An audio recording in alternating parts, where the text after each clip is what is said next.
Hello everybody, in this video we are going to see about the shoulder joint.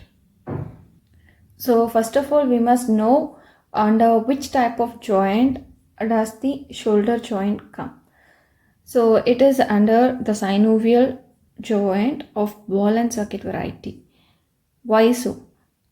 The head of the humerus is just like a ball. It is like a ball and which fits into a cavity which is like a socket, right? So the cavity is called the glenoid cavity, and the head of the humerus which is like a ball, it just fits into that glenoid cavity. So it comes under the synovial joint of ball and socket variety.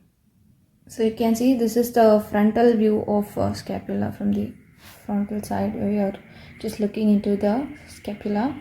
You can see this is a subscapular fossa, and here it is the glenoid cavity. It is not that much deep, it is just a shallow cavity to which the head of the humerus, which is like a ball, fits into it. So again I am repeating, the type of joint is synovial joint of ball and socket variety.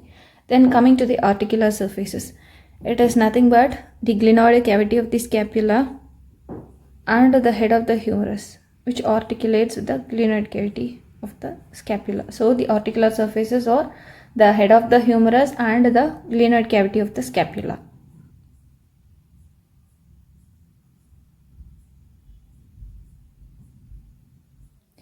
So from this picture or image you can note that the head of the humerus is very much bigger than the glenoid cavity. It is about, the head of the humerus is about 4 times bigger than that of the glenoid cavity. So what happens structurally, this joint is very much weak because the glenoid cavity is very much smaller than that of the head of the humerus. So even though this joint promotes the greater mobility, it is weaker. That is, it could be dislocated very easily, right? So some other factors stabilize this joint. Let us see what are they. So the first one is the coracoacromial arch. It is comprised of 3 components, namely the acromion process of the scapula, then the coracoacromial ligament, which is extending from the acromion process to that of the coracoid process, then the coracoid process. So these 3 things, acromion process, coracoacromial ligament and the coracoid process, these 3 together form the coracoacromial arch. So you can see here, this is the lateral view of the coracoacromial arch. I am just making a line over the coracoacromial arch.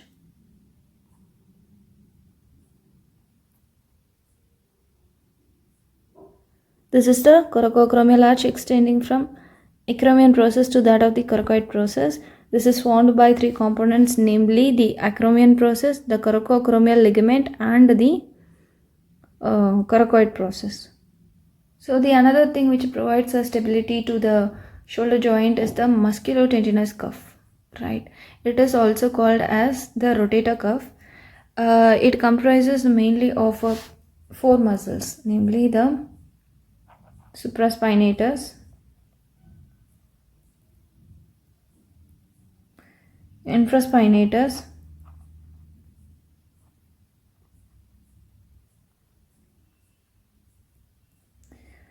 teres minor,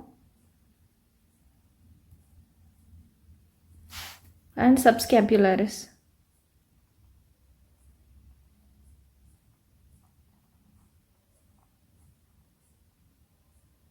So these 4 muscles together form the rotator cuff or musculotendinous cuff.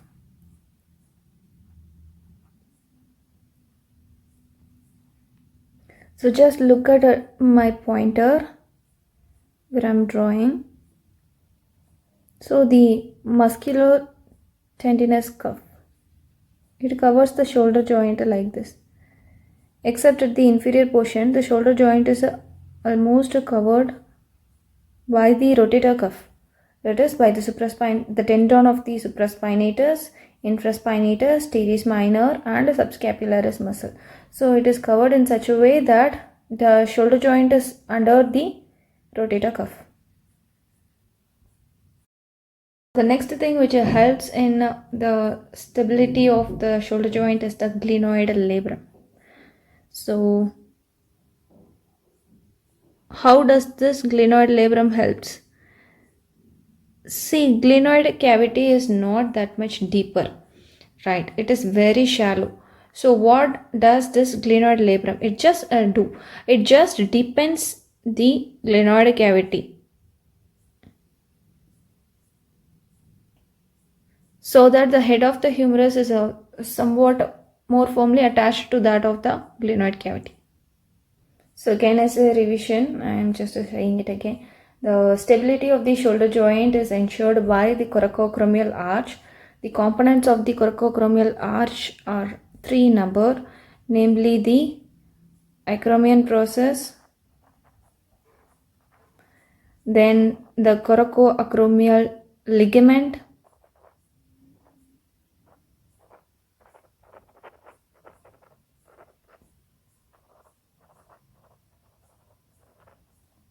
and then the coracoid process.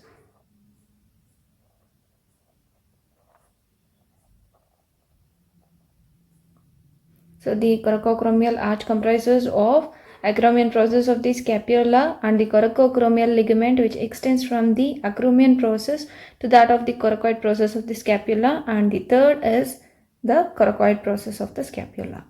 Then the musculotendinous cuff. It is also called as the rotator cuff.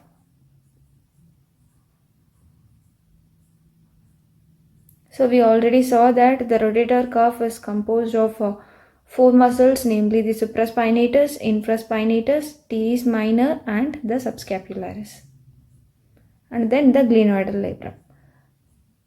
So these are all the things which provide stability to the shoulder joint.